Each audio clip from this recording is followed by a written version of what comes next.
अस्सलाम वालेकुम dear viewers, hope you are fine. आज हम डिस्कस करने जा रहे हैं एक्सरसाइज नंबर 9.2। 9.2 डिस्कस करने से पहले एक दो चीज़ें आपको क्लियर करता चलूँ। ये जो बुक आप अपने सामने देख रहे हैं स्क्रीन पर, ये टेक्स्ट बुक ही है, यानी जो पीटीपी की बुक है वही है। और 9.2 से पहले दो तीन कॉन्सेप्ट बहुत इंपॉर्टेंट है जो ना सिर्फ 9.2 में आपको काम आएंगे, रेदर देन आप इसको पूरी ट्रिग्नोमेट्री में यूज़ होता देखेंगे। तो स्टार्ट करते हैं जी। जनरल एंगल का दूसरा नाम को टर्मिनल एंगल है, बहुत इंपॉर्टेंट डेफिनेशन है। तो डेफिनेशन ये है, सिंपल सा कॉन्सेप्ट ये है कि बहुत सारे ऐसे एंगल हैं जो जिनका स्टार्टिंग पॉइंट और एंडिंग पॉइंट सेम होता है, उन सारे एंगल्स को बोलते हैं को टर्मिनल एंगल्स। जैसे सपोज मैं आपको अगर कहूँ कि एक एंगल आपके पास थीटा है, मैं उसको लिखता हूँ 2 पाई प्लस थीटा, यानी 2 पाई का मतलब एक कंप्लीट रोटेशन। मैं इसको लिखता हूँ 2 इंटू 2 पाई प्लस थीटा, फिर भी सेम है। मैं इसको लिखता हूँ टू इंटू 4 इंटू 2 पाई, 4 इंटू 2 पाई, ये फिर भी सेम है, प्लस थीटा। तो इन सब का आंसर आएगा थीटा। क्यों? क्योंकि 2 पाई के जितने भी मल्टीपल होंगे, इंटीजरल मल्टीपल, उसका मतलब है वो वापस जीरो हो रहे हैं। 2 पाई का मतलब होता है कंप्लीट रोटेशन, चाहे वो क्लॉकवाइज हो चाहे एंटी क्लॉकवाइज हो, तो आंसर वापस थीटा ही देता है। तो जनरल एंगल क्या होगा है? ऐसे तमाम angles, angles with same, many angles with same initial and terminal sides called को टर्मिनल एंगल। बुक पे आपको इजीली ये डेफिनेशन मिल जाएगी। तो इसका एक जनरल सा फार्मूला होगा जी। जनरल फार्मूला इसका क्या होगा? फार्मूला है 2 k पाई प्लस या माइनस थीटा, यानी दोनों तरह आप इसको रिप्रेजेंट कर सकते हैं, प्लस माइनस थीटा में ही आंसर देगा ये। सपोज मैं अगर आपसे पूछ लेता हूँ 8 पाई प्लस पाई/4, क्या आंसर देगा ये? तो बजाय इसको सॉल्व करने के, आपको पता है कि 2 इंटू 4 पाई लिख सकते हैं 8 पाई को, प्लस पाई/4 ऐसे ही आया। अब ये इस जनरल एंगल के मुताबिक ये कंप्लीट रोटेशन बन गई और ये 4 रोटेशन है, तो आंसर आएगा पाई/4। इसमें एक बड़ी इंपॉर्टेंट चीज़ है, ये जो के है, के बिलोंग कर रहा होगा यहाँ से इंटीजर से। वो पॉजिटिव भी हो सकते हैं और वो नेगेटिव भी हो सकते हैं। इंटीजर्स का मतलब होता है जिसमें ना डेसिमल पॉइंट हो और ना ही फ्रैक्शन हो। सो ये कॉन्सेप्ट इजीली अंडरस्टैंड कर लिया होगा आपने। इसको आप ऐसे भी लिख सकते हैं 360, यानी डिग्री में भी आप इसको कैलकुलेट कर सकते हैं, के प्लस या minus theta, then answer will be theta. So degree में भी ये रूल हो सकता है और रेडियन में भी ये रूल हो सकता है। इसके अलावा नेक्स्ट है जी angle in standard position. Angle in standard position क्या चीज़ है जी? एंगल इन स्टैंडर्ड पोजीशन है कि ये मैंने हाईलाइट किया हुआ है, an angle is said to be in standard position if its vertex lies on the origin of rectangular coordinate system and its initial side along the positive x-axis। मतलब ये है कि देखें, सपोज मैं एंगल बनाता हूँ, ये रेक्टेंगुलर कोऑर्डिनेट सिस्टम बना लिया, मैं एक जनरल एंगल यहाँ पे बना देता हूँ, मैं कहूँगा ये थीटा है। क्या ये स्टैंडर्ड पोजीशन में है?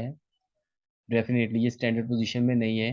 क्यों? क्योंकि इसका वर्टेक्स ओरिजिन पे नहीं है। अब मैं एक एंगल ये वाला बनाता हूँ, सपोज ये वाला। अब मैं इसको नाम देता हूँ alpha, suppose. Yes, alpha is in standard position.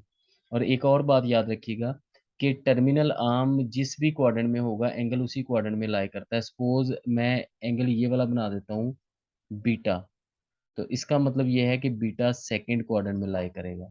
अगर थर्ड क्वाड्रेंट में टर्मिनल साइड आए तो एंगल थर्ड क्वाड्रेंट में होगा, और फोर्थ क्वाड्रेंट में टर्मिनल साइड आए तो एंगल फोर्थ क्वाड्रेंट में होगा। तो एक दो चीज़ें जो इसमें इंपॉर्टेंट है, दो कॉन्सेप्ट हैं इसको समझने के लिए स्टैंडर्ड पोजीशन वाले एंगल को, कि वर्टेक्स हमेशा ओरिजिन पे होगा और दूसरे नंबर पे पॉजिटिव एक्स एक्सिस से मेजर किया जाएगा। और एक और इम्पोर्टेंट चीज़ जो भी मैंने बताई कि जिस भी क्वाड्रेंट में टर्मिनल साइड होगी, एंगल उसी क्वाड्रेंट में लाई करेगा। ट्रिग्नोमेट्रिक फंक्शंस, ट्रिग्नोमेट्रिक फंक्शंस को समझने के लिए आपको पता होना चाहिए राइट ट्राइंगल के बारे में। राइट ट्राइंगल क्या होती है जी? राइट ट्राइंगल का आपको पता है, राइट ट्राइंगल में तीन साइड्स होती हैं, बेस, परपेंडिकुलर और हाइपोटेनियस। ये तीनों हम एक राइट ट्राइंगल यहाँ पे ड्रॉ कर लेते हैं। सपोज कोशिश करते हैं कि सीधी सी एक राइट ट्राइंगल ड्रॉ हो जाए।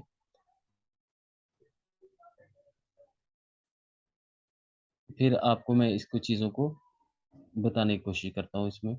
सपोज ये हमने एक राइट ट्राइंगल ड्रॉ कर ली। अब इस राइट ट्राइंगल में सपोज ये थीटा आपने कैलकुलेट करना है। इस थीटा के रिप्रेजेंट करने के सपोज मैं वर्टेक्स का नाम देता हूँ ए, एक वर्टेक्स को बी, और यूजली जो 90 डिग्री वाला एंगल होता है उसको सी कहते हैं। ए के सामने स्मॉल ए, बी के सामने स्मॉल बी और सी के सामने स्मॉल बी। इस तरह टोटल तीन बेसिक और तीन ड्राइव्ड रेशियोज बनेगी। कौन कौन सी? ए ओवर सी एक रेशो, बी ओवर सी दूसरी रेशो, और ए ओवर बी तीसरी ratio.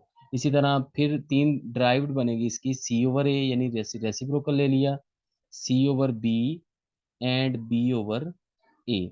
Total six trigonometric ratios बनती हैं। लेकिन इसमें एक चीज़ का ख्याल रखिएगा, सपोज अगर मैं एंगल बीटा अल्फा थीटा की जगह यहाँ पे एक अल्फा कैलकुलेट कर लूँ। अब ये रेशो इस अल्फा के लिहाज से जो साइड की रिप्रेजेंटेशन है वो चेंज होगी।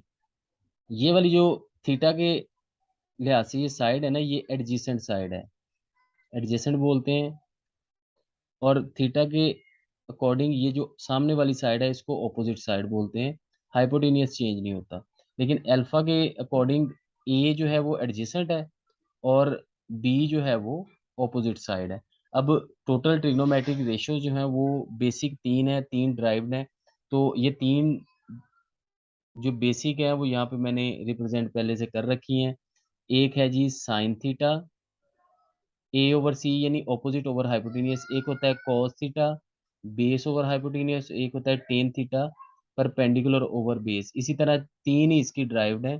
साइन का रेसिप्रोकल कोसिकेंड, कॉस का रेसिप्रोकल सीकेंड और टेन का रेसिप्रोकल कोटेंजेंट।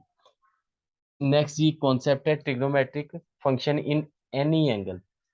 देखें, एक चीज तो अंडरस्टूड है कि आप सपोज इस कोऑर्डिनेट प्लेन में एक एंगल ड्रॉ करते हैं। सपोज ये फर्स्ट क्वाड्रेंट का ही एंगल ड्रॉ कर लिया।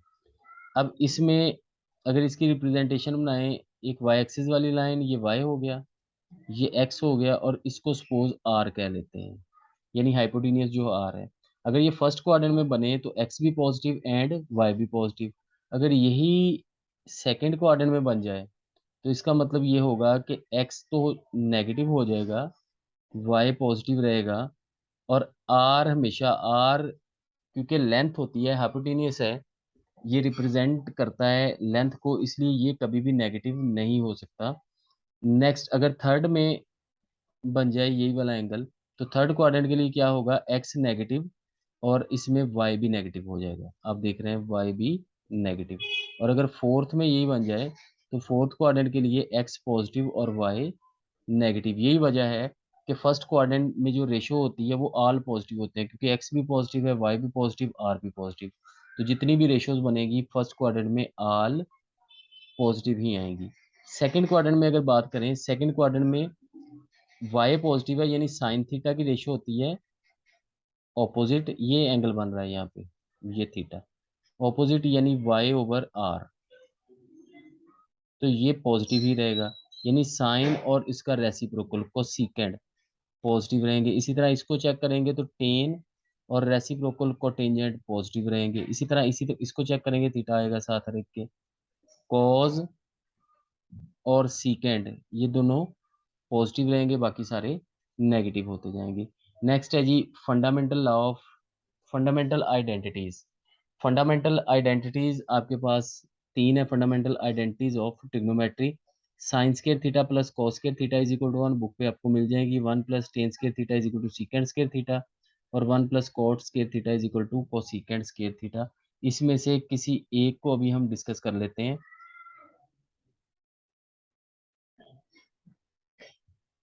देखें जी, उसी तरह जैसे हमने पहले एक ट्राइंगल बनाई थी, सपोज यहाँ पे एक ट्राइंगल ड्रॉ कर लेते हैं। उस ट्राइंगल में आपको पता है कि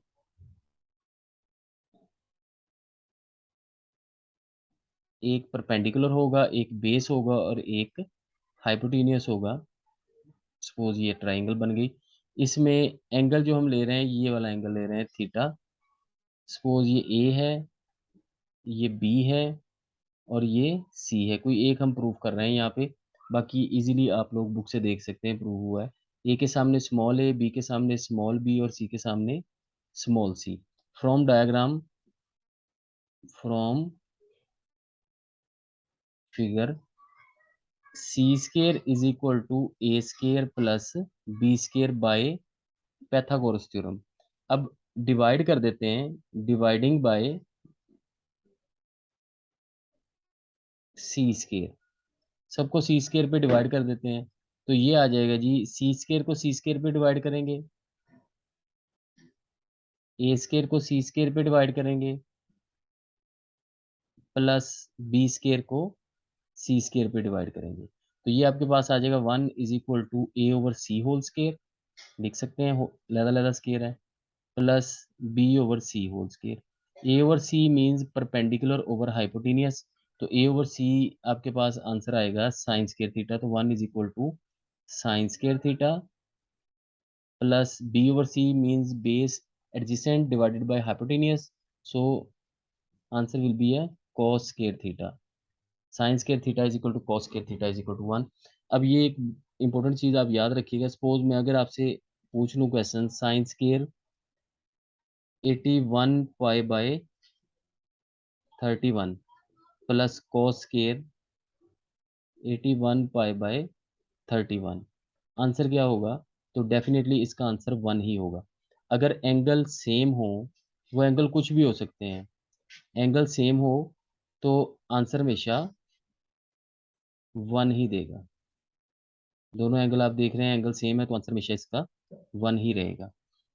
नेक्स्ट जी, बाकी दो प्रूफ आप खुद कर सकते हो। Science of trigonometric function is, पहले हम डिस्कस कर चुके हैं कि कौन से क्वाड्रेंट में कौन सी वैल्यूज, कौन सी रेशियोज पॉजिटिव होती हैं और कौन सी नेगेटिव होती हैं। तो होप आज का लेक्चर आपको इजीली समझ आ गया होगा। नेक्स्ट हम 9.2 इंशाल्लाह स्टार्ट करेंगे। अपना ख्याल रखिएगा। अल्लाह हाफिज़।